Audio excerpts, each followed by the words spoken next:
고린도 전서입니다. 고린도 전서인데 고린도 전서는 말 그대로 고린도라고 하는 도시에 세워진 교회죠. 여기는 이제 유럽 땅의 아가야 지방이라고 합니다. 이렇게 터키 지방에 있으면 흑해란이고요. 여기 이제 여기 아테네 있고 여기 고린도라는 도시가 있습니다. 여기 이제 데살로니가 있고 빌립보가 있고 여기 이제 크레테성. 여기는 건너가면 여기 장화의 나라 이탈리아가 있죠. 근데 여기 이제 터키 땅 여기 이제 이쪽 지역을 여기 에게해 바다예요. 여기 바다 에게해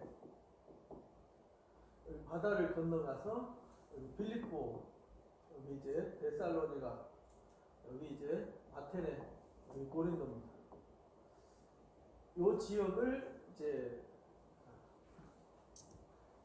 요 지역을 마케도니아라고 그러고요.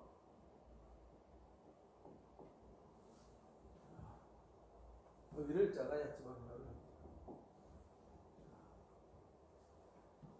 그래서 바울이 1차 선교 끝내고 1차 선교는 여기 안디옥에서 구브로섬 거쳐가지고 이고니온, 루스드라, 더베를 거쳐서 다시 돌아온 게 이게 1차 선교 여행이었어요.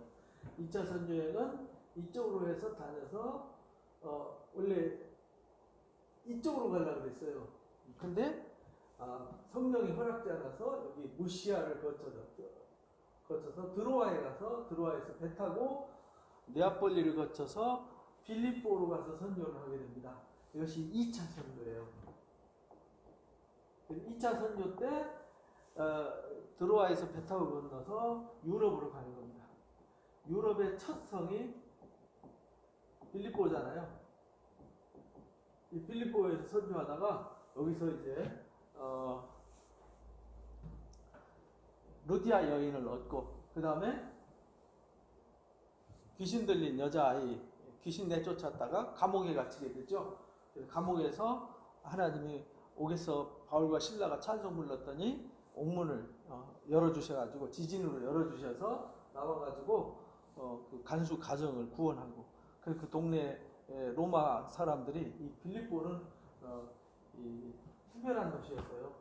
군사 도시. 로마 군인들이 주로 주둔하는 데 때문에 유대인들이 없었어요. 그래서 이들이 간곡하게 부탁해서 데살로니가로 갔는데 데살로니가 교회에서 3주 만에 교회 세워놔놓고 여기서 쫓겨나다시피 여기 이제 베리아 지방으로 가게 됩니다. 거쳐서 베리아 지방 거쳐서 여기서 이제 데살로니가 사람들이 핍박을 해서 여기까지 왔다가 여기서 핍박받아서 아테네로 배 타고 와서 아테네에서 이 사람들이 복음을 안 들으니까 고린도로 왔어요.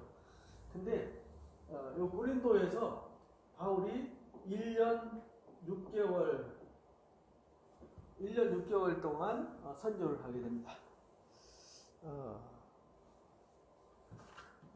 1년 6개월 동안 선교를 하고 나서 어디로 오냐면 여기 에베소 지방으로 배 타고 건너오게 됩니다. 에베소 지방으로. 여기 바다예요. 그래서 배 타고 건너와요. 그리고는 다시 예루살렘 거쳐서 안디옥으로 가죠. 이게 2차 선교고요. 이제 3차 선교는 18장 이제 23절부터 여기서 이제 다시 선교를 갑니다. 이렇게 가는데 1차 선교 지역 다녀서 에베소로 오게 돼요. 여기 에베소. 에베소에서 와가지고 여긴 1년 6개월 했잖아요. 여기는 3년간 머무릅니다. 처음에는 3개월 동안은 회당에서 복음 전하고 가르치다가 쫓겨나요. 그래가지고 어디로 오냐면 두란노라고 하는 서원에서 2년 동안 제자 양육을 합니다. 12제자 양육을 하게 됩니다.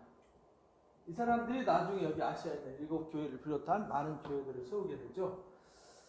그래서 이 두란노 서원에서 이제 이들을 양육하면서 이 끝나갈 때쯤 여기 이제 고린도하고 여기 에베소는 바다 하나 놓고 이렇게 이쪽 동쪽 사람들이 오면 에베소를 거쳐서 다 고린도를 거쳐서 로마로 넘어가요. 그리고 길목이죠. 에베소가 꼭 로마로 가는 길목이었고 고린도가 길목이었어요. 그러니까 여기는 수시로 왕래하는 것이기 때문에 여기서 바울이 편지를 자주 접하고 거기 고린도 소식을 자주 접했어요. 이때 고린도 교회의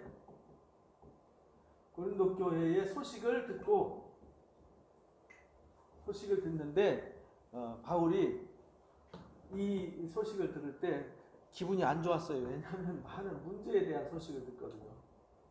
문제. 그래서 그 문제에 대한 문제가 뭔지 그 왜 문제인지 가르쳐주고 해답을 제시를 해줍니다. 그리고 이 사람들이 고린도 교인들이 이 문제에 대해서 질문을 해요. 그래서 여기에 대해서 답을 주게 되는 것이죠. 이게 이제 고린도 전서예요. 그런데 이 고린도 교회가 왜 그렇게 문제가 많았냐면 이게 문제 덩어리였어요. 문제 덩어리였는데 문제가 많은 이유는 그 지역이 여기가 국제도시였어요. 여기 에베소에서 고린도를 거쳐서 로마로 가는데 이 고린도가 원래는 이제 옛날 고린도 폴리스 그 아가야 지방의 폴리스 국가였는데 로마가 점령하면서 망해요. 그리고 다시 로마가 여기 이제 중요한 항구 도시 겸 국제 도시이기 때문에 여기를 다시 재건을 해요.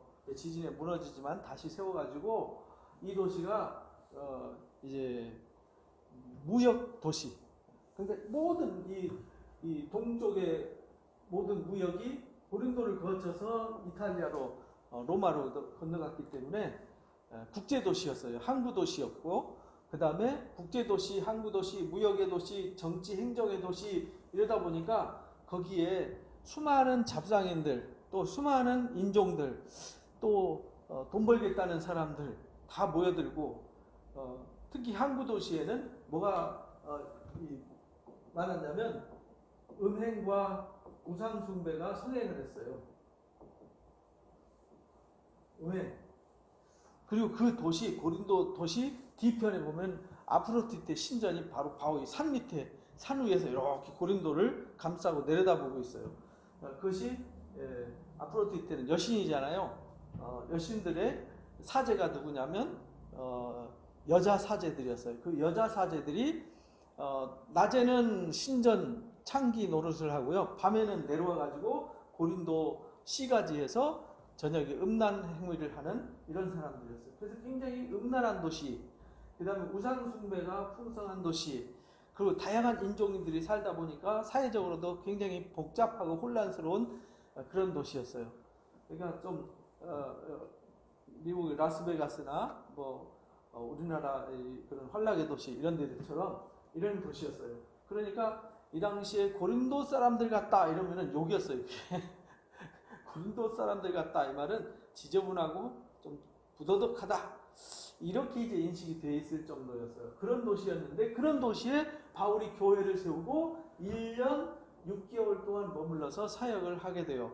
그리고 3차 선교 가는 중에 여기서 오래 머물러 있다 보니까 가까이 있으니까 소식을 자주 접하게 돼요. 그래서 이 문제를 해결하기 위해서 편지를 써요. 그래서 이 문제를 이제 살펴보겠습니다. 고린도 교회 도대체 뭐가 문제냐. 그래서 이 고린도전서 이야기는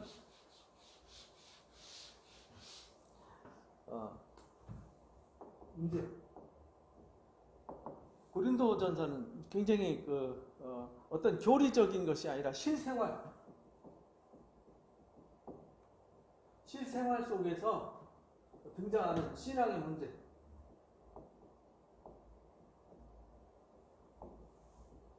실제 이방인이에요. 다양한 인종이 있어요. 거기다가 다양한 계층이 있어요. 들어와서 이제 말씀을 듣다 보니까 이제 다양한 사람과 다양한 계층과 다양한 문화 속에서 산 사람들이 들어와서 신앙하다 보니까 당연히 문제가 생기죠. 문제가 생길 수밖에 없죠. 근데 실생활에서 생기는 첫 번째 문제가 뭐였냐면, 첫 번째 문제가 분파 문제였어요. 1장에 나오죠? 1장에 고린도 교회를 칭찬하는 얘기가 나와요. 고린도 교회가 칭찬을 많이 받아요. 처음에는 바울이 인사를 하면서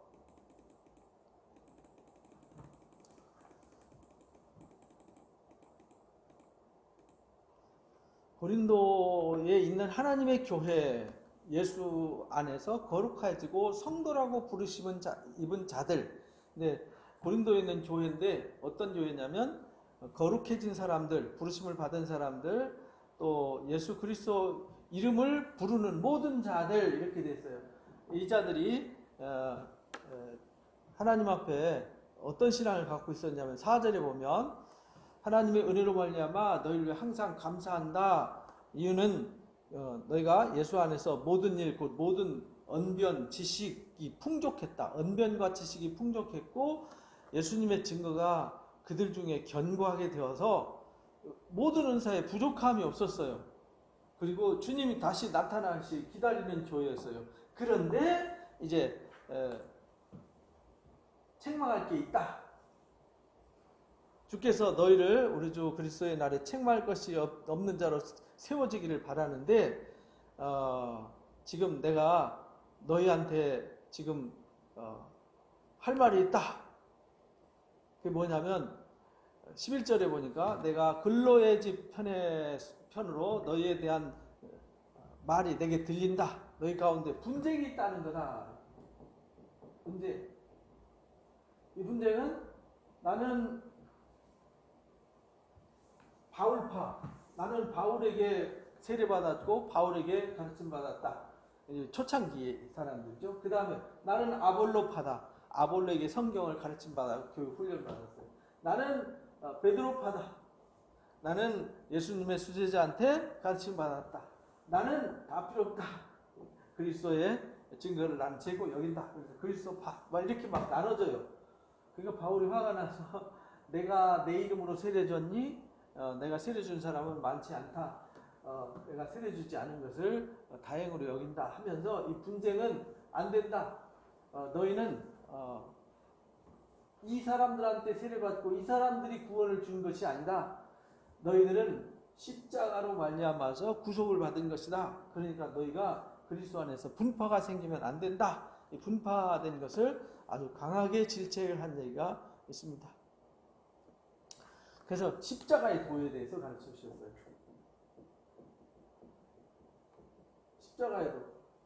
십자가의 도는 분파가 생길 수가 없는 거죠. 예수님이 이 땅에 오신 이유는 누구한테 세례를 베풀으라고 준 것이 아니라 복음을 전하게 하려고 우리를 보내셨고, 예수님이 십자가를 지신 것도 복음을 위해서 그렇게 하신 거다. 복음을 전하게 하심이로되 말의 지혜로 하지 않았다. 그리스도의 십자가가 헛되지 않게 하려고 한 거다.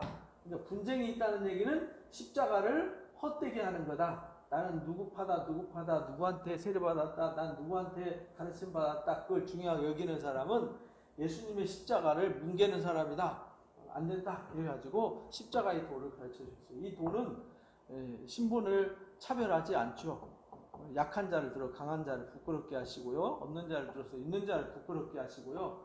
이 십자가의 지혜는 가장 하나님의 미련한 것이 가장 이 세상에 뛰어난 지혜보다 뛰어나듯이 이 십자가의 도는 하나님이 우리에게 주신 최고의 지혜다라는 것을 가르쳐 주세요. 그래서 하나님이 십자가의 도를 통해서 이 세상의 지혜를 미련하게 했어요.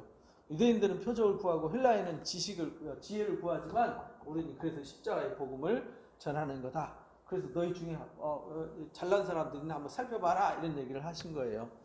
그러면서 이제 2장에 이어서 설명하는 것이 뭐냐면 2장에 이제 1장, 2장 이렇게 가르쳐 주세요. 바울이 내가 너희한테 가가지고 전한 것은 말의 지혜로, 무슨 인문학으로, 철학으로, 바울이 로마 학문과 헬라 학문과 이제 유대 학문을 다 공부했으니까 인문학, 철학 모르는 게 없죠. 다 알죠. 그런데 바울이 그들에게 그런 지혜의 아름다운 말로 가르치지 않았어요. 오늘날도 복음을 전하는데 세상에 인문학자들이, 철학자들이 뭐라고 말했었고 어떤 신학자가 이렇게 말했는데 이런 말 안 썼다는 거예요. 오직 예수 그리스도와 그 십자가에 못 박힌 것 외에는 아무것도 알지 아니하로 작정했다. 그러니까 내가 전하는 것은 십자가의 도지, 누가 유명하냐, 누가 얼마나 똑똑했냐, 누가 얼마나 무슨 학위를 가지고 있냐, 누가 얼마나 잘났냐, 아무 의미 없다.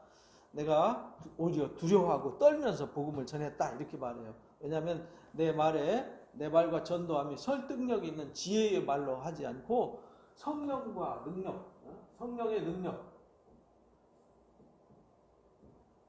능력으로 이 복음이 나타나게, 하나님의 능력이 나타나게 하려고 하는 거다. 그러니까 십자가의 도가 결국 하나님의 능력이라는 거예요.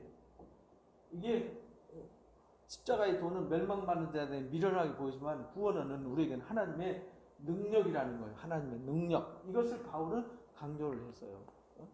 이건요, 하나님의 비밀이에요. 하나님이 이 세상 사람들의 관원이나 철학자들이나 선생들이 알지 못했어요. 알았더라면 예수님과 주를 십자가에 못 박았겠느냐?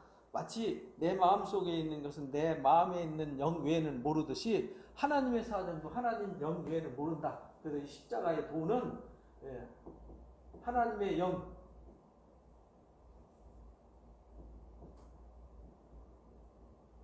성령 외에는 알 수가 없다. 그래서 신령한 일은 신령한 자만이 분별할 수 있다. 육에 속한 사람은 이 신령한 일을 알 수가 없다. 그러면서 3장에서 가르쳐요. 3장 1장 2장 3장에서 그래서 내가 이 신령한 지혜를 가르치는데 너희가 보니까 아직 신령한 자가 못 되었다, 이렇게 말해요. 1절에 보니까 형제들아, 내가 신령한 자들을 대함과 같이 너희한테 못 대하겠다.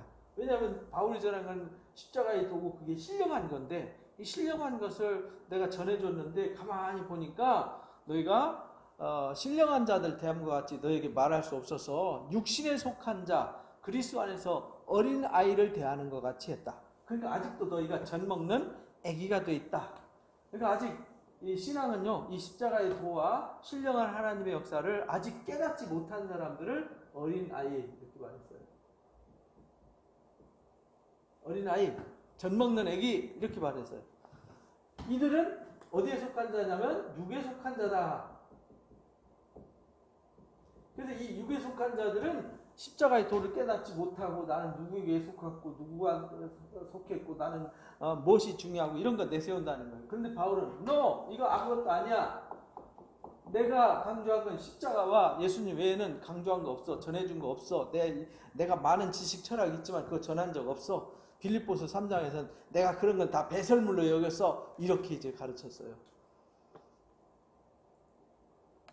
그래서 너희가 젖질 먹이고 밥으로 아니하였노니 이는 너희가 감당치 못했고, 감당치 못해서 내가 처음부터 어린 아이한테 젖 먹이듯이 미움 먹이듯이 가르쳤는데 아직도 너희들이 지금 세월이 흘렀는데 아직도 너희가 젖 먹는 애기가 돼 있다. 너희가 아직 육신에 속한 자로다. 그 증거가 뭐냐? 너희에게 시기와 분쟁이 있다. 이 시기와 분쟁이 있다는 얘기는 아직도 너희가 육신에 속해 있다는 증거다. 이렇게 말해요. 지금도 오늘날 신앙생활하면서 그런 갈등 구조를 가지고 있는 사람들은 육신에 속한 사람이라 그러죠. 여기 이 사람들은 하나님의 사역자, 하나님이 일하라고 한 동역자, 사역자라는 뿐이라는 거죠. 나는 바울에게 나는 아볼로에게 하니 너희가 육의 사람이 아니리오 말하면서 아볼로는 뭐고 바울은 뭐냐? 각각 주신 은혜대로 일한 사역자일 뿐이다. 나는 심었고 바울은 처음 거기 교회 개척을 했잖아요. 심었고 아볼로는 물 주었고 자라게 하신 분은 누구냐? 하나님이시다. 그러니까 이들이 한 거는 그냥 심었고 물 줬을 뿐이고 자라게 하는, 의사가 수술을 했지만 치료해서 낫게 하시는 분은 하나님이시잖아요. 우리가 생명을 잉태하지만 생명이 내 속에서 자라게 하시는 것은 하나님이시잖아요. 똑같은 거죠. 그래서 심는 이나 물주이나 다 똑같아요. 우리는 하나님의 동력자예요. 너희는 하나님의 밭이요 하나님의 집일 뿐이다. 그리고 집 지어지는 사람들은, 이 사역자들은 집 짓는데 도움을 주는 사람들이잖아요. 이 성도는 집 짓는 자예요. 그래서 각자 지어진 대로 상을 받는 거죠.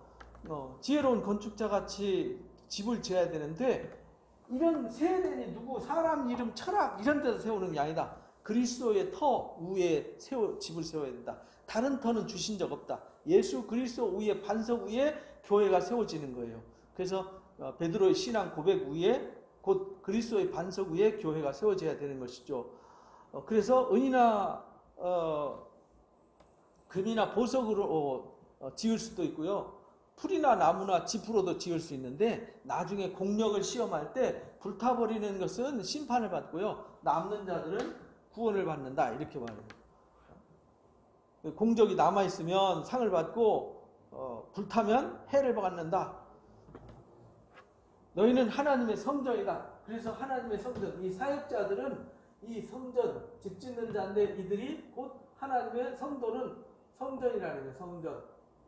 그래서 우리는 하나님의 성전으로 지어져 가는 사람들인데, 이 성전을 더럽히면 하나님이 그 사람도 멸하실 거다, 이렇게 말해요. 그러니까 절대 스스로 속이지 마라. 자기가 똑똑한 체 하지 마라. 자랑하지 말라는 거예요. 바울이나 아볼로나 세계나 게바나 생명이나 사망이나 지금것이나 장래것이나 다 하나님이 이 사역자들 보내주시고, 세상에 누구든 어떤 이 세상에 있는 모든 것들은 우리를 위해서 주신 것이지, 그들이 섬기라고 경배하라고 그들을 우러르고 따르라는 것이 아니라는 거예요. 다만 하나님만 경배해야 되는 거죠. 그래서 너희는 그리스도의 것이요 그리스도는 하나님의 것이다. 그러니까 우리가 자랑할 것은 우리 자신이 아니고 우리 주변에 있는 동역자, 사역자가 아니라 주님을 자랑하는 자가 되어야 된다. 그래서 이제 4장에 일꾼에 대한 이야기를 하는 거예요. 4장에. 그러니까 너희가 이렇게 하나님의 동역자, 일꾼이잖아요. 일꾼. 이렇게 하나님이 일꾼을 세워주셨는데, 일꾼이 해야 될 일은 충성스럽게 일하는 것 뿐이지, 그 일꾼이 얼마나 훌륭하냐 안 훌륭하냐, 그 사람이 어떤 사람이냐 중요한 게 아니다. 이 사람이 왜 세워졌는지, 세운 목적에 합당해야지, 세운 일에 합당하게 살아야 된다는 걸 가르쳤어요. 근데 이 세운 사람을 누가 판단?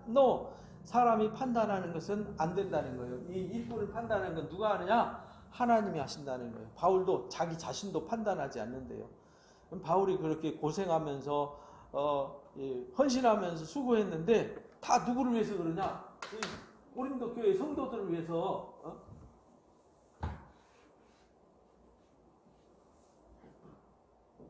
고린도 성도들, 이 성도들을 위해서 일했다는 거예요. 이들을 위해서 하나님 일하셨으니까 이 성도들이 바르게 집을 지어져야 되잖아요. 근데 이들이 바울이 일하고 아볼로가 일하고 베드로가 일하고 디모데가 일하고 브리스길라 아골라가 일하고, 이런 동력자들이 일하면서요, 아주 하나님의 사도들인 그들을 죽이기로 작정된 자 같이 끄트머리에 두셨다. 세계와 천사들과 사람들에게 구경거리가 되게 하셨지만, 그렇게 이제 이들을 위해서 모든 것 다 희생하면서 일한 충성. 그래서 이들에게 구할 것은 충성이다. 충성스럽게 일하는 것만 바라야지, 그들을 평가하고 판단하는 이는 주님이시라는 걸 잊지 말아야 된다. 이렇게 가르쳐 주셨어요. 그래서 세상에 스승은 많이 있지만 바울이 이들을 가르칠 때에는 스승은 많아요. 그러니까 잘난 체하고 말로 가르치는 사람은 많은데, 바울이 이 고린도 교인들을 위해서 일한 것은 아비로서 일했다. 아비로서 일했다라는 것을 가르쳐 주셨어요. 그러니까 절대 교만하지 마라. 내가 가면 너희 능력을 알아보겠다. 하나님의 나라는 말에 있는 게 아니라 능력이 있어요. 그러니까 우리 성도들이 이게 하나님의 능력을 드러내야 되잖아요. 이 능력이 뭐냐면 잘 지어져야 돼요. 분파 만들지 말고, 신령하지 못한 자가 되지 말고 신령한 자가 되어서 십자가의 도를 깨닫고, 십자가의 도를 깨달은 사람은 예수님과 그 십자가 외에는 아무것도 알지 아니하기로 작정해요. 그 능력으로 세워지는 거죠. 그러면 하나님의 영이 그들에게 임해서 성령의 능력으로 그들을 변화시켜서 신령한 사람이 되게 해요. 그런 일을 한 사람이 일꾼이다. 근데 5장에 5장에 넘어오니까 또 다른 문제가 나와요. 이제 1장부터 4장까지는 이 분파에 관한 문제였어요. 분파. 그래서 이 분파 안 돼. 지우고 다시 정리를 할게요.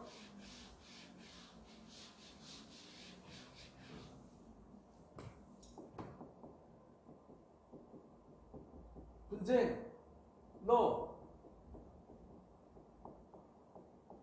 십자가의 도로 주님이 오신 목적을 이루어야 돼요. 여기에 하나님이 분쟁의 거리가 되는 이 사람들, 이들은 사역자일 뿐이에요. 이들을 통해서 집이 지어져야 돼요. 성전이 지어져야 돼요. 그래서 잘못 지어지면 심판을 받아요. 그래서 이들에게 요구하는 것은 충성이다, 이렇게 가르쳐 주셨어요. 예, 그래서 바울은 스스로 고백하기를 나는 아버지로서 스승으로 일한 게 아니라 아버지로서 일했다. 자, 5장에는 무슨 얘기가 나오냐면 음행에 관한 문제였어요.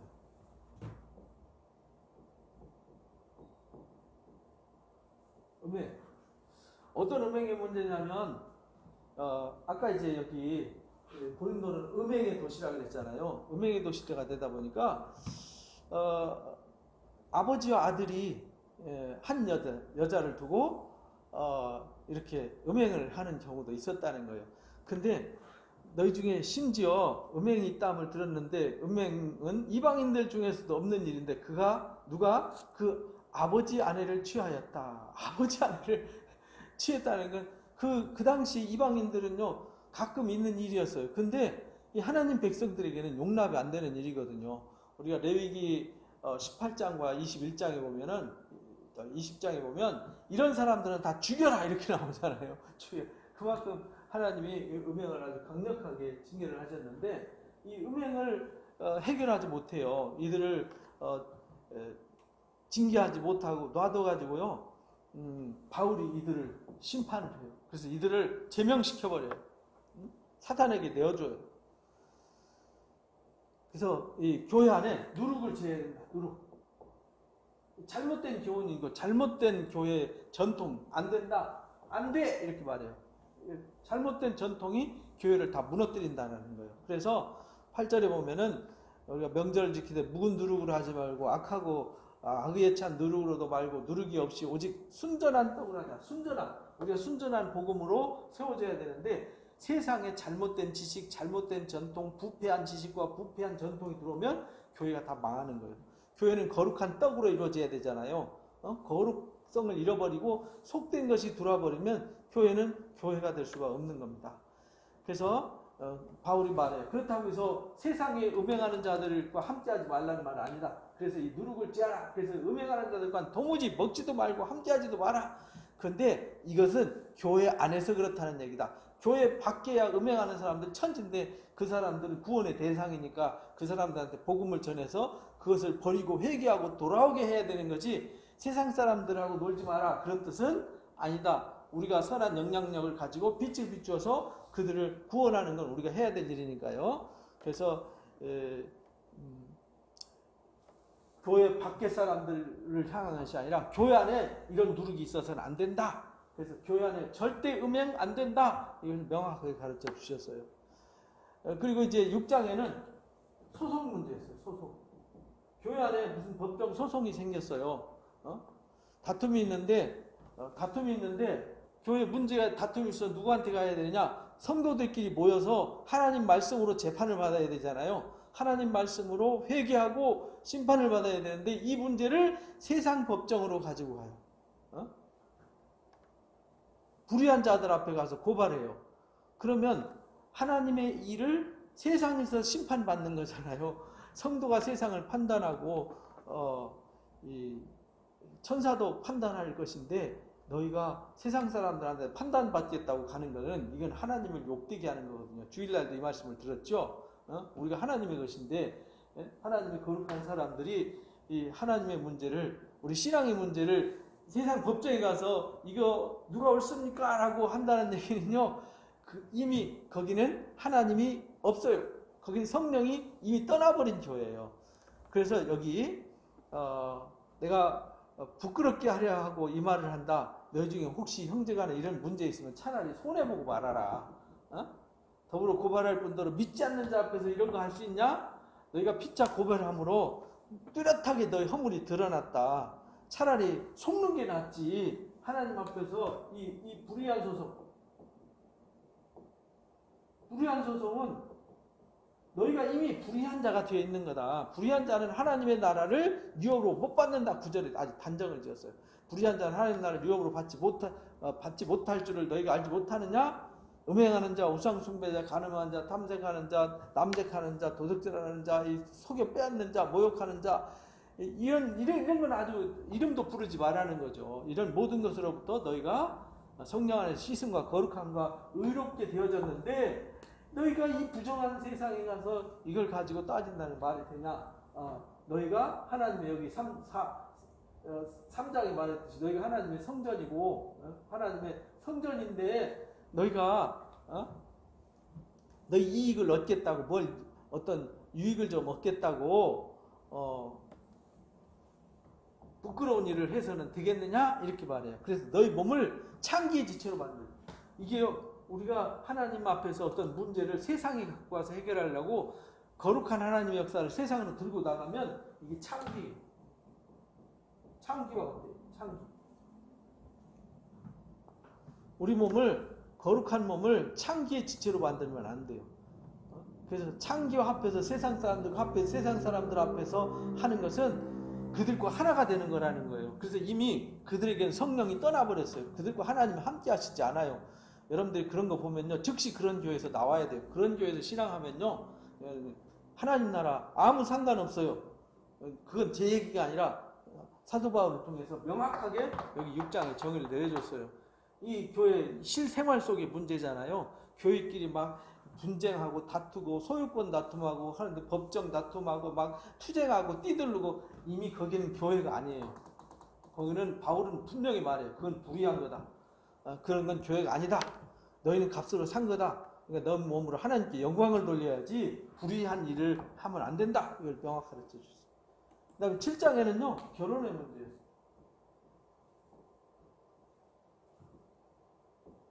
결혼에 대한 문제. 이 결혼에 대해서는요. 다양한 문제가 있어요. 근데 이 결혼에 대해서는 바울이 분명하게 말하기를 음행을 피하기 위해서 결혼해라. 그런데 하나님 주신 독신 은사가 있는 사람은 결혼 안 해도 돼요. 성적인 문제에 전혀 상관없는 사람은 성적인 유혹이나 성적인 욕구에 지배받지 않고 혼자 사는 것이 은사인 사람은 결혼 안 해도 돼요. 그러나 음란한 문제 때문에 자꾸 문제 만들면 안 되니까 결혼해라. 근데 결혼을 하되 믿지 않는 남편하고 결혼할 수 있고 믿지 않는 아내하고 결혼할 수 있잖아요. 근데 헤어지지 마라. 근데 그들이 원하면 이혼해도 된다. 그러나 그들이 너를 통해서 구원받을 수 있지 않냐. 그러니까 믿지 않는 남편이 믿지 않는 아내가 반대하지 않으면 이혼하지 않고 같이 살아도 된다. 이렇게 정의를 내려줬어요. 너희가 얽매일 필요는 없다. 처녀들도 마찬가지고 혼자 사는 것이 좋지만 결혼하는 것도 잘못 아니고 결혼 안 하는 것도 잘못 아니다. 그래서 다 나 같았으면 좋겠다.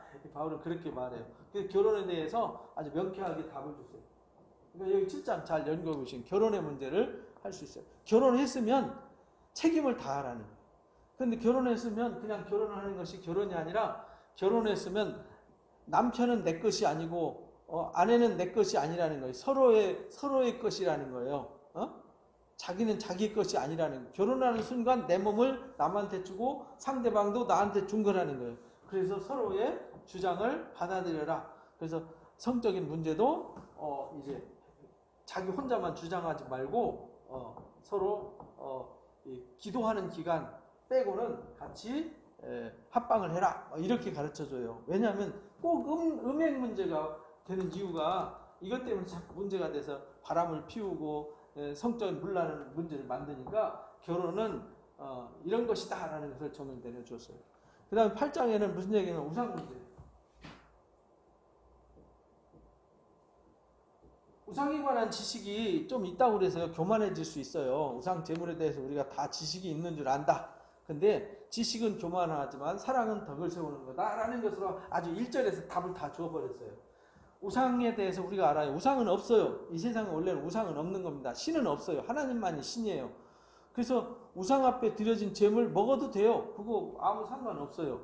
그런데 문제는 다 나같이 지식이 있는 게 아니라는 거죠. 지식이 없는 사람은 진짜 우상이 있다고 생각하고 다른 신이 있다고 생각하고 그 신 앞에 드려진 제물이 그 신의 영향을 받는다고 생각해서 내가 그 신의 제물을 먹으면 그 신의 제사에 참여한 거로 인정할 수 있단 말이죠. 그래서 우상의 제물에 대해서는 이건 지식 가지고 되는 문제가 아니라 덕에 관한 문제다. 만약에 이 우상의 제물을 먹는 것이 남 신앙에 걸림돌이 된다. 그럼 먹지 마라 이렇게 말해요.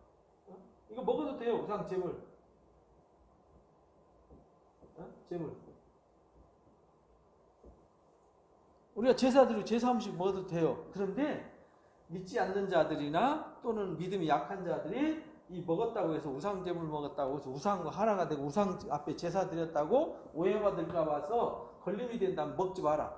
나는 고기 먹는 게 문제가 되면 영원히 고기 먹지 않겠다. 이렇게 답을 줘. 그 다음에 이제 9장 얘기는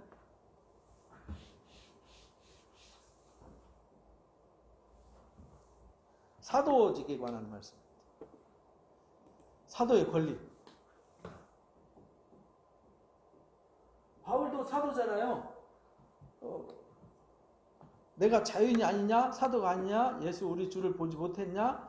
주 안에서 행한 나의 일이 너희가 아니냐? 하면서 내가 사도가 아닐지라도 너에게는 사도다. 이러면서 왜냐하면 바울이 그 지방에 고린도 교회에 가서 1년 6개월 동안 교회를 개척하고 세워서 이 교회를 세웠잖아요. 그래서 사도된 증거가 다른 사람들한테는 몰라도 고린도 교인들한테는 사도의 증거가 그들한테 있는 거죠. 나를 비판한 자들의 변명할 것이 이것이다 하면서 우리가 먹고 마실 권리가 없겠냐? 왜냐하면 바울이 고린도 교회 세울 때 자비량으로 선교했잖아요. 그런데 다른 전도자들과 다른 사도들은 와가지고 특히 베드로죠. 베드로. 여기 이제 6절에 보면 우리가 어찌 나와 바나바만 일하지 아니할 권리가 없겠느냐? 누가 자기 비용으로 군복무를 하겠냐? 누가 포도 심고 그 열매를 먹지 않겠느냐? 누가 양떼를 기르고 그 양떼의 젖을 먹지 않겠느냐? 이렇게 말해요. 당시에 사도들이 그 가족을 데리고 다니면서 그 교회에서 다 숙식을 제공해주고 다 비용을 대줬단 말이에요. 왜냐하면 예수님이 그렇게 하라고 마태복음 10장에 가르쳐 주셨잖아요. 그래서 사도들이 가면 살 수 있는 집을 제공을 해줬어요. 그리고 가족들이 먹고 살 수 있도록 다 식량과 비용을 다 대줬어요. 또 떠날 때는 여비를 보태서 떠날 때 다른 지역으로 갈 수 있도록 다 도와줬어요. 근데 바울은 안 그랬어요. 혼자 가가지고 가서 자비량으로 선교를 했어요. 직접 텐트 치는 일을 하면서 그렇게 했더니 오히려 그것을 물고 늘어졌어요. 그래가지고 문제를 삼았어요. 그래서 오로지 우리를 위하여 말씀하심이 아니냐 하면서 율법에 말하는 거 봐라. 소의 입에 망 씌우지 말라고 했냐. 당연히 나도 다른 사도들처럼 그렇게 요구를 할 수 있다. 근데 내가 요구하지 않는 이유는 내가 이 복음을 전할 때 사람들한테 혹시 걸림이 될까 봐서 그 중에 한 사람을 건지려고 내가 자비량으로 선교한 거다. 어떤 때는 내가 율법 있는 자지만 율법 있는 자처럼 행하는 것은 율법 있는 자를 얻고자 함이고 율법 없는 자들이 율법 없는 자처럼 행동하는 것은 율법 없는 자들을 구원하기 위함이었고 약한 자들한테는 약하게 지혜 있는 자한테는 지혜 있는 자에게 다양하게 사람들한테 다가가는 것은 그 중에 하나를 얻고자 함이었지 다른 목적이 있는 것이 아니었다. 그러니까 당연히 권리가 있지만 내가 권리를 주장하지 않은 것이 잘못한 아니다라는 것을 가르쳐 주었어요. 그 다음에 10장에서는 이 제사에 관한 문제였어요. 제사.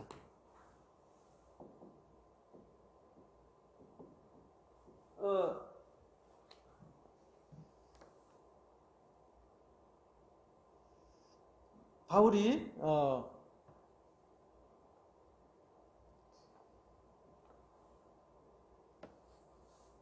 형제들아 너희가 알지 못하기를 원치 않는다. 우리 조상들이 다 구름 아래에 있고 바다 가운데 지나며 모세가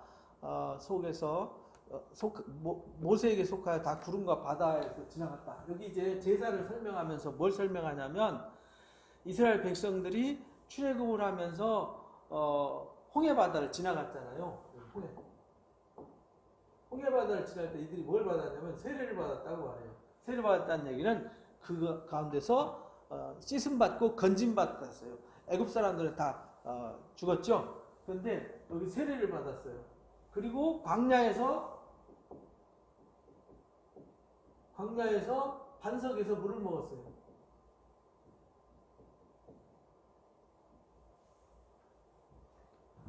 신령한 음식을 먹었죠. 신령 음료를 마셨습니다. 그 반석은 곧 그리스도다. 그러니까 우리가 출애굽을 할 때도 하나님이 그들에게 세례를 주셨고 반석에 물을 주셔서 광야에서 만나를 주셔서 여기 광야에서 반석과 그래서 물 주고 광야에서 만나를 주셔서 그들이 먹고 살았어요. 그것처럼 우리가 세례받고 우리가 떡으로 말미암아 살아요. 근데 하나님이 다수를 기뻐하지 않았어요. 다수를 기뻐하지 않고 이들 중에서 우상 숭배하다가 음행하다가 주를 시험하다가 원망하다가 죽었어요.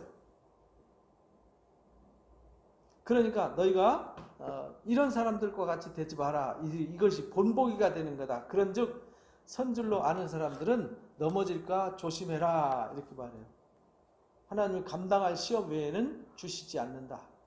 그러면서 이 제사에 관한 문제를 하기 위해서 밑에 앞에 전제를 까는 거예요. 우리가 똑같이 세례받고 똑같이 예수님의 보배로운 피와 예수님의 신령한 몸을 먹고 살지만 우리가 때로는 음행하다가 원망하다가 불평하다가 시험하다가 광야에서 죽은 사람처럼 망할 수 있다라는 거예요.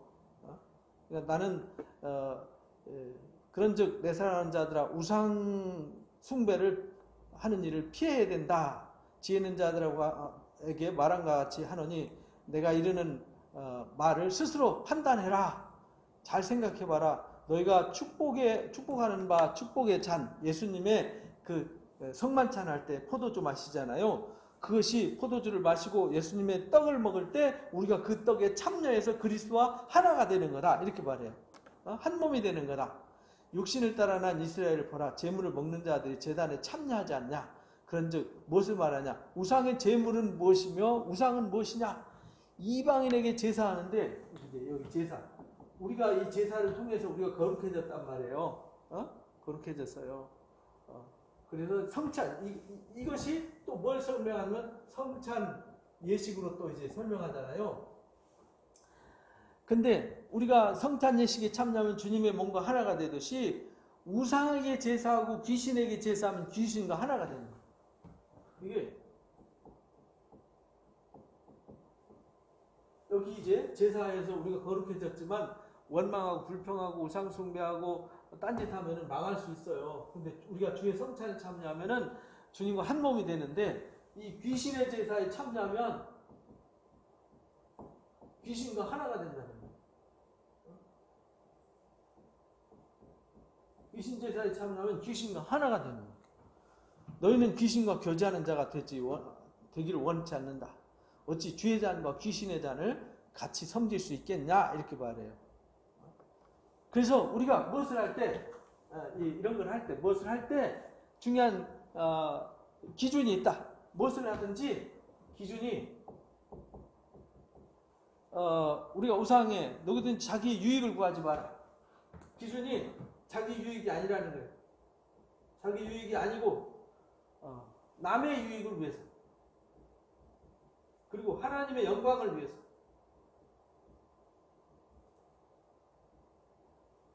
기준이 이 두 가지 기준. 남의 유익을 위해서 하나님의 영광을 위해서.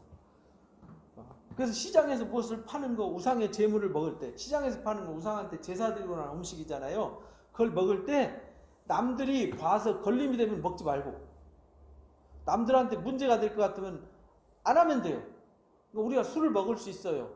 근데 남들한테 볼 때 예수쟁이들이 술 먹어? 목사가 술 먹어? 집사가 술 먹어? 먹지 말라는 거예요. 왜? 나는 술을 먹어도 돼요. 여기 시장에 파는 우상의 제물 먹어도 돼요. 왜? 하나님 주신 거룩한 거니까 먹어도 돼요.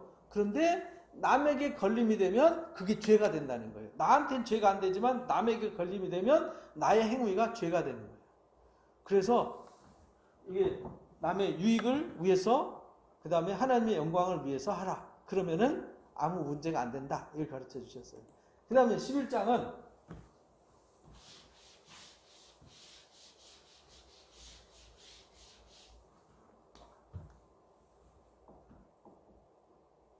11장은 머리에 수건 쓰는 문제하고 성만찬 문제예요.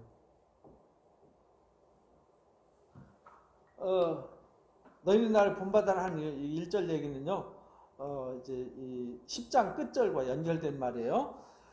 너희가 모든 일에 나를 기억하고 너희에게 전해준 대로 그 전통을 너희가 지킴으로 칭찬한다. 그러나 내가 너희한테 가르쳐 줄 게 있다 하면서 이 남자의 머리는 그리스도고 여자의 머리는 남자래요. 남편이래요. 그리스도의 머리는 하나님이랍니다. 그래서 남자는 머리에 무엇을 쓰면 안 돼요. 무엇을 쓰면은 여기 머리에 그리스도가 있는데 뭘 쓰면은 그리스도 외에 다른 걸 위에다가 두면 안 돼. 내 위에 그리스도 외에 나보다 내 위에 그리스도보다 우월한 것이 있으면 안 돼요. 위에 쓰면 안 돼요. 그리고 그것을 쓰고 예언하면 예수님을 욕되게 하는 거예요. 무릇 여자로서 머리에 쓴 것을 벗고 기도하거나 예언하면 이것도 안 돼요. 여자는 머리에 뭘 써야 돼요. 쓰지 않으면 부끄러움이 돼요. 근데 이게 우리 지금 머리에 수건 쓰나요? 요거는 나중에 뒤에 이제 이렇게 말씀하세요.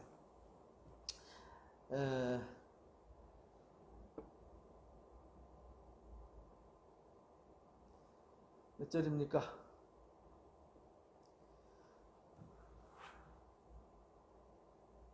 16절에 논쟁하려는 생각을 가진 자가 있을지라도 우리에게나 하나님의 모든 교회 이런 관례가 없느니라. 이건요, 관례가 없어요.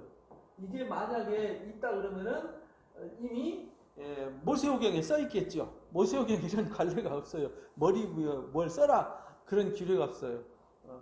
이런 교회 규례가 없어요. 이건 무슨 뜻이냐면 이 머리 수건에 쓰는 것은 고린도 교회의 특유, 고린도 교회의 문화를 말하는 거예요.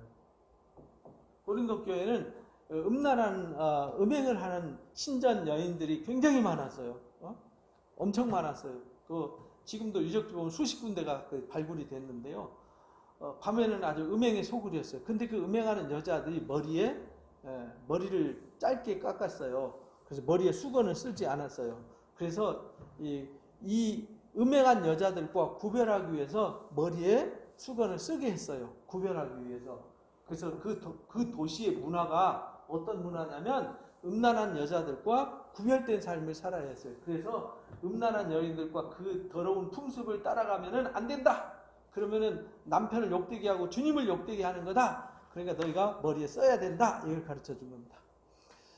그러면서 또 이제 성만찬에 대해서 말하죠. 교회 모일 때에 너희 중에 분쟁함을 듣고 어느 정도 믿거니와 파당에서 너희 중에 옳다 인정함을 받은 자들에게 나타나게 되리라. 너희 중에 함께 모여서 주의 만찬을 먹을 수 없다. 그런즉 함께 모여서 먹을 수 없는데 어떤 분쟁이 있냐면 이 성만찬을 하면서 성만찬을 할 때 지금 우리가 이렇게 카스테라 조금 떼어갖고 요만한 포도주 눈물만큼 한 바퀴 지눈물만큼 이렇게 먹고 이렇게 성찬하잖아요.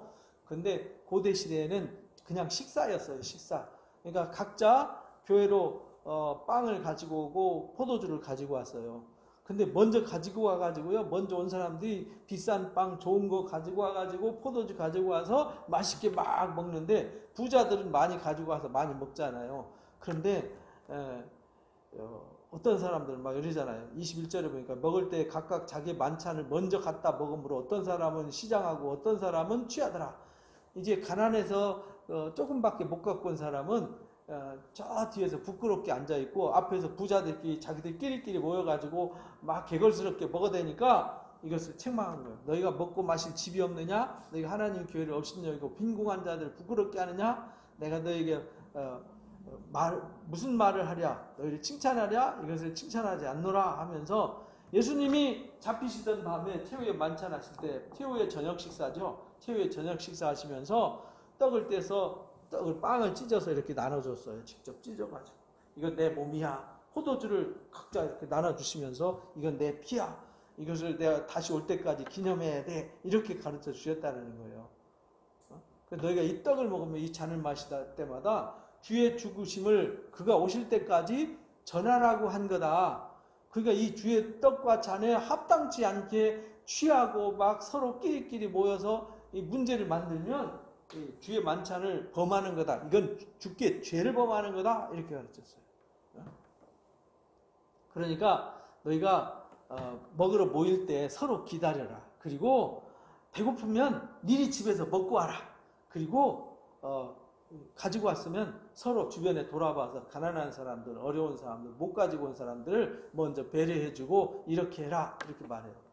모임이 판단받는 모임이 되지 않게 해라. 그 밖의 일들은 내가 가면은 바로 잡아줄 거다. 이렇게 시비했죠. 그 다음에 12장부터 14장까지는 은사 문제입니다. 이 고린도 교회의 은사 때문에 신령한 것에 대해서 너희가 알지 못하기를 원치 않는다. 너희가 우상한테 끌려다녔는데 이제 하나님의 영으로 말미암지 않고는 예수님을 저주할 자라 하지 않고 또 성령으로 하지 않고는 누구든지 예수를 주라 하실 수 없다. 이거 예수님은 저주받은 거야 라고 말하는 사람들은 성령이 없는 사람들이고, 예수님은 저주받으신 게 아니야, 우리를 위해서 십자가 지신 거야, 이건 성령을 받은 사람들의 고백이라는 거예요. 예수님은 우리 주님이시야 라고 고백하는 것은 성령 받은 사람만이 할 수 있어요. 근데 그런 사람들에게 주시는 게 뭐냐면 은사라는 거예요. 신앙 고백이 있는 사람들한테 하나님이 은사를 주세요. 은사는 여러 가지인데 성령은 같아요. 같은 성령이 여러 가지 은사를 주시는 거죠. 주님도 똑같아요. 은사는 여러 가지만 성령 같고, 직분은 여러 가지지만 주님은 같고, 또 사역은 여러 가지지만 하나님은 한 분뿐이세요. 그러니까 한 하나님이, 한 주님이, 한 성령이 사역을 주셔서 일하게 하시고 은사를 주시는 거예요. 근데 성령을 주시는 목적은 유익하게, 은사의 목적은요 유익이에요. 그러니까 유익되지 않은 은사는 은사가 아니에요. 하나님께 의미 없는 은사예요.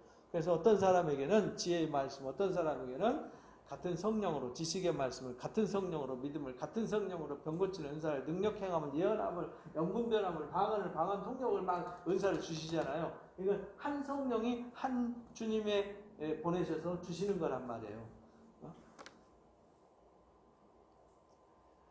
모든 일은 같은 한 성령이 행하셔서 그 뜻대로 각 사람에게 나눠주시는 거다. 이거는요, 누가 개인적으로 요구한다고 해서 받는 게 아니라 성령이 필요한 사람들한테 은사를 주시는 거예요.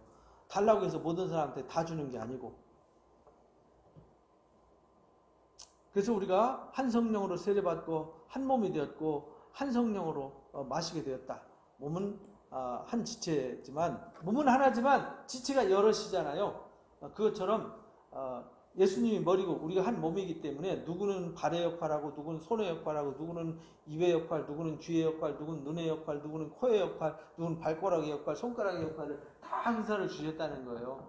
이것은 어떤 것이, 손이 위대하냐 발이 위대하냐, 손이 발을 부정한다고 해서 몸에 붙어있지 않은 게 아니고, 귀가 눈을 부정한다고 해서 눈이 몸에 붙어있지 않은 게 아니고 다 한 몸이잖아요. 근데 몸에는 어떤 것 귀한 게 있고 어떤 건 덜 귀한 게 있잖아요. 우리 코 속에 코털이 있지만은 코털 보이지 않아서 우습게 여기지만 이거 공기를 걸러주는 역할을 한단 말이죠. 우리 폐를 보호해주고, 우리 몸에 아무것도 아닌 눈썹 이거 없어도 되고 있어도 되는 것 같지만 이것도 이제 기능이 있단 말이죠. 손톱도 아무 기능 없는 것 같지만 맨날 깎느라고 힘들죠. 이 손톱도 다 역할과 기능이 있다라는 겁니다. 우리 몸에 기능 없는 거 없어요. 귀도 이거 그냥 폼잡으로 있는 게 아니잖아요. 다 역할과 기능이 있어요. 그런데 한 가지가, 손이 탁구를 잘해서, 야구를 잘해서, 방맹이질 잘하면 온몸이 영광을 받잖아요. 온몸이 영광을 받아요. 왜? 한 몸이니까. 그러니까 은사 가지고 나 잘났네, 너 잘났네, 이게 우수하니 저게 우수하니, 방언 안 받으면 기독교인이 아니네, 방언 받으면 방언 받은 사람만 뭐 성령 받았네 뭐 하면서 이런 떠드는 사람들의 야기에 귀를 기울이지 말라는 거예요. 누구에게는 섬기는 은사를, 누구에게는 방언 은사를, 누구는 예언 은사를, 누구는 가르치는 은사를 다양하게 주셨는데 한 가지 은사만 은사다라고 말하는 사람은 다 가짜라는 거예요. 은사는 여러 가지예요. 하나님이 필요에 따라서 각자 몸에게 기능을 주셨듯이 이 유익을 주기 위해서 하나님이 기능을 주신, 이건 은사는 하나님의 뜻을 이루기 위한 기능으로 주신 것이지 이것이 무슨 성령 받은 증거고 이것이 모든 것은 아니라는 거예요. 은사를 주셔서 하나님의 뜻을 이루는데 서로 협력하라고 주신 것이죠. 그래서 한 뜻을 이루어서 하나가 자람으로 모두가 영광을 받듯이 그렇게 하시겠다라는 거예요. 그것이 은사다.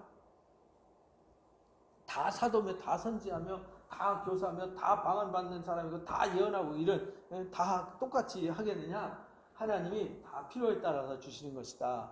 그래서 우선순위는 예언하는 거다. 그래서 예언하기를 힘써라. 그런데 더 큰 은사를 가르쳐 주겠다면서 13장에 여기 사이에 13장에 들어가 있잖아요. 그래서 아무리 은사가 뛰어나고 대단해도 사랑이 없으면 아무것도 아니야.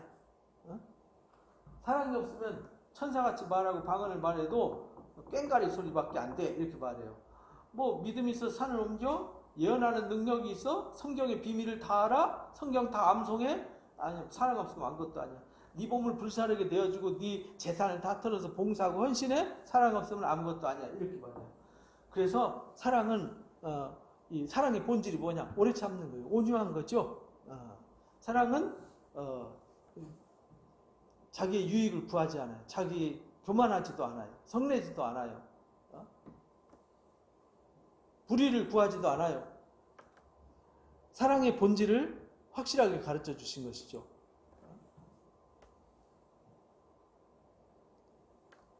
그래서 사랑의 본질을 우리가 똑바로 알아야 된다. 그래서 최고의 은사는 은사의 이 모든 유익을 주는, 유익하기 위해서 쓰는 은사 중에 최고의 은사는 사랑이다라고 가르쳐 주셨어요. 내가 최고의 은사를 보여주겠다. 은사 중에 최고의 은사는 사랑의 은사입니다. 사랑이 섞여지지 않은 은사는 은사가 아니기 때문에 그래요. 언제든지 사랑은 오래 참아야 돼요. 온유해야 되죠. 시기하지 않아요. 자랑하지 않아요. 교만하지 않습니다. 무례행하지 않고 자기 유익을 구하지 않아요. 성내지도 않고요. 악한 걸 생각하지 않아요. 불의한 것을 기뻐하지 않아요. 진리와 함께 기뻐하고요. 모든 것을 참고 견디고 믿어줘요. 바라죠. 그리고 사랑은 언제든지 없어지지 않아요. 방언도 없어질 수 있거든요. 피할 수 있고 예언도 피할 수 있거든요. 근데 사랑은 지금부터 영원까지 영원해요. 은사는 이 땅에 있을 때 필요한 거잖아요. 사랑은 하나님 나라 가서도 필요한 거예요. 그러니까 이 세상에서 주시는 은사들은 다 잠깐 있다가 소멸될 수 있어요. 그러나 사랑의 은사는 영원히 사라지지 않아요. 그래서 너희가 어렸을 때에는 이런 것 가지고 뭐 하나 받으면 이게 전부라고 앵앵앵 하지만 진짜 성숙해져서 사랑의 깊이와 넓이를 배우고 나면 이런 것들은 아무것도 아니라는 걸 깨닫게 된다는 거예요. 그래서 어렸을 때 말하는 것이 어린아이가 깨닫는 것이 어린이가 같았지만 어른이 되면 어린아이적 이 습성을 다 버리지 않습니까? 그래서 부분적으로 알지만 우리가 온전한 것을 알면요, 부분적인 것은 다 내려놓고 온전한 대로 옮기는 거잖아요. 그래서 우리가 이 은사 이런 것은 부분적인 거라는 거예요. 그래서 믿음, 소망, 사랑은 항상 있지만 그 중에 제일은 사랑이라. 그래서 14장에서 은사의 활용법에 대해서 가르쳐 주셨어요. 사랑으로 추구해라. 사랑으로, 은사는 사랑을 추구하며 해야 돼요. 신령한 것을 사모하되 먼저는 예언하라고 해라. 방언은 사람들한테 막 해서 표적을 나타내고 하지만 무슨 말인지 못 알아듣지 않냐. 나도 모르고 너도 모르는 말을 막 많은 사람들이 하면 혼란스럽기만 하지 않냐. 방언하는 사람 꼭 통역을 구해야 된다. 통역 없으면 혼자 조용히 하나님과 기도해라. 공중 앞에서는 하지 마라. 이렇게 말해요. 그래, 예언은 많은 사람들을 깨닫게 하고 많은 사람들을 변화시키니까 깨달은 말로 5마디 하는 것이 1만 마디의 방언보다 나은 것이다. 그렇다고 방언하지 말라는 말은 아니다. 방언 있으면 통역하는 자와 함께 있어야 되고 질서 있게 해야 된다. 그래서 방언이 전부라고 또 가르쳐줘도 안 된다.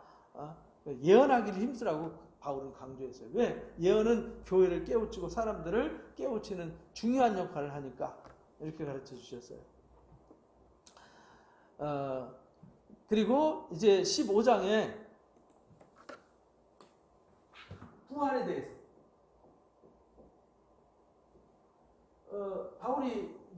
바울이 전하는 복음이 뭐냐면 이제 부활을 위해서 내가 받은 복음이 곧 뭐냐 부활이에요.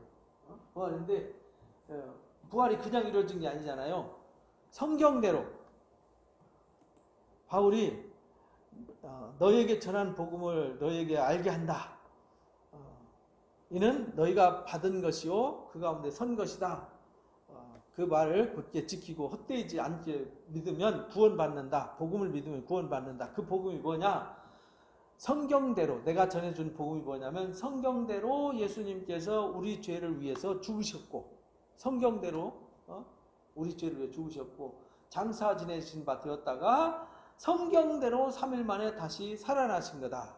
그래서 우리 죄를 위해서 죽으시고 우리를 위해서 다시 부활하셨어요. 죽으심과 부활 이게 뭐냐? 복음이다. 근데 이 부활은 그냥 내가 그냥 부활 말로만 하는 게 아니다. 이거는 12사도와 만삭되어지 못한 그 다음에 예수님의 동생들은 야고보와 그 120 성도들 뿐만 아니라 갈릴리 지방의 500의 형제들한테 다 나타나서 보여주셨다.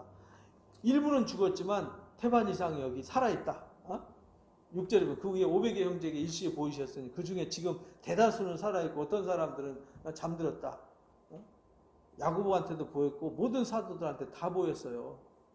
작은 자 중에 사도 중에 작은 자인 나한테까지 다 보여주셨다. 나의 나된 것은 하나님의 은혜다 이렇게 말해요. 그러면서 내가 사도들보다 열심히 일하고 더 많은 일을 했지만 내가 한 게 아니다. 하나님의 은혜가 했다. 이렇게 고백하면서 나나 그들이나 이같이 전파했다. 이같이 뭘 전파했냐? 부활을 전파했다. 근데 기독교의 복음을 전하는데 뭘 전하는가는요? 이 부활신앙을 전하는 거예요. 예수님이 죽은 자 가운데 다시 살아나셨다고 전파, 이 복음을 전했거늘, 이 부활을 전했는데 어찌 부활이 없다고 그러냐? 부활이 없으면 예수님이 뭐하러 십자가 지시고 뭐하러 3일 만에 부활하시겠냐? 기독교의 부활이 없다면 아무것도 아니다. 가장 불쌍한 자가 되는 거다. 이렇게 말해요. 그럼 너희들은 죽은 자를 위해서 세례받는 건 왜 받니? 죽은 자를 위해서. 죽었으면 끝났는데 부활은 그럼 끝났는데 뭐하러 죽은 자를 위해서 세례받아? 그 당시에 1세기 당시에 죽은 자를 위해서 대신 세례받는 풍습이 있었어요. 너희들 바울이 죽은 자를 위해서 세례받으라는 뜻이 아니라 그들이 그렇게 하니까 야 너희들 죽은 자를 위해서 세례받는다며 근데 왜 세례받아? 이런 말이에요. 죽었다며 죽으면 끝난 거라며 한 사람 예수님 한 사람 아담 때문에 사망이 이른 것처럼 한 사람 예수님 때문에 모든 사람이 부활에 이르게 되는 거다라는 것을 가르쳐 주셔서 그래서 예수님이 이 땅에 오셔서 잠자는 자들 곧 죽은 자들에게서 다시 일어나셔서 첫 열매가 되신 거다. 그래서 사탄이가 잡혀서 불못에 던져지고 나서 주님이 다시 오시는 그날에 죽은 자들이 먼저 일어나고 그 다음에 우리도 같이 주님을 영접하고 일곱째 나팔 불려질 때 호련히 순식간에 변화받는 것이다. 그래서 우리가 이 부활에 대한 신앙을 확실하게 알아야 된다. 근데 이 부활이 어떻게 이루어지냐 이렇게 말하는데 야 생각해봐라. 밭에다 씨를 뿌릴 때 밀이나 이런 각종 씨를 심지 않냐. 거기에 무슨 밀나무를 심고 사과나무를 심고 한 거 아니지 않느냐. 씨를 심으면 그 속에 하나님이 형체를 주시지 않냐. 마찬가지다. 우리 몸은 이 형체로 부활하는 게 아니다. 이 속에 하나님이 생명을 주셔서 이 땅에서 썩어지지만 그 속에서 흙으로 돌아갔지만 거기서 새 생명이 탄생하는 거다. 새 몸을 주시는 거다라고 가르쳐 주셨어요. 그래서 우리가 부활할 때는 이미 죽은 자들은 흙으로 돌아갔잖아요. 근데 그 속에 신령한 몸이 있어서 신령한 몸으로 부활하는 거예요. 썩은 흙이 다시 부활하는 게 아니고요. 우리는 어떻게 부활하냐? 이 썩을 몸이 썩지 않을 몸으로 호련히 순식간에 변화되는 거다. 이걸 가르쳐 주셨어요. 이것이 비밀이다. 내가 이 비밀을 말하겠다라고 가르쳐 주시는 비밀. 이 복음의 비밀이었어요. 그래서 고린도 교회에 부활이 없다는 사람들의 문제를 일깨워 준 것이죠. 그 다음에 16절에는요. 헌금 문제였어요. 헌금은 미리미리 준비하는 것이 헌금이 돼야 된다. 준비되지 않은 헌금은 하나님 앞에 부끄러운 것이다. 그래서 우리 하나님 앞에 항상 미리 준비해서 헌금하는 이런 습관이 있어야 됩니다. 그리고 나머지는 후기죠. 후기. 오순절까지 에베소에 머물러 있을 텐데 먼저 내가 갈 길이 빨리 열렸으면 좋겠는데 지금 에베소에 할 일이 너무 많아가지고 지금 못 가고 있다 그런 말이거든요. 디모데가 먼저 가거든. 잘 챙겨라 이렇게 말해요. 아볼로가와 브리스길라 등을 보내고 싶은데 아볼로를 보내고 싶은데 아직은 갈 뜻이 없다 이렇게 말해요. 그러면서 서로 이렇게 순종하고 서로 이제 그 바울을 도왔던 사람들, 함께했던 사람들 안부 인사하는 거로 끝납니다. 그래서 우리가 이제 문제를 잘 보셔야 돼요. 분쟁, 음행, 소송, 결혼, 우상 숭배, 그 다음에 여기 이제 사도의 권리 문제, 이거 이제 오늘날 교회도 문제 이거 때문에 말이 많죠. 목사직에 대해서, 그 다음에 여기 제사에 대해서, 그 다음에 여기 이제 수건 쓰는 사회 전통 문제죠. 그 지역사회, 그 사회의 전통 문제, 성만찬 문제, 그 다음에 은사 문제, 그 다음에 부활 문제, 이런 것을 상세히 일상생활 속 헌금 문제, 이런 거를 실질적인 실생활 속에 신앙생활하면서 문제되는 것을 구체적으로 정리해 준 이야기가 고린도전서입니다. 그러니까 고린도전서를 찬찬히 잘 읽어보면은 이 당시의 이야기 같지만 오늘날 21세기를 살아가는 우리의 문제를 여기에 구체적으로 다뤄주고 있습니다. 다음에 고린도전서 작년에 우리 수련회 할 때 이걸 한번 했었는데요. 다음에 고린도전서를 다시 한번 깊이 다루고 제가 책을 써서 여러분들한테 제공하는 그런 기회를 만들도록 그렇게 하겠습니다. 수고하셨습니다. 고맙습니다.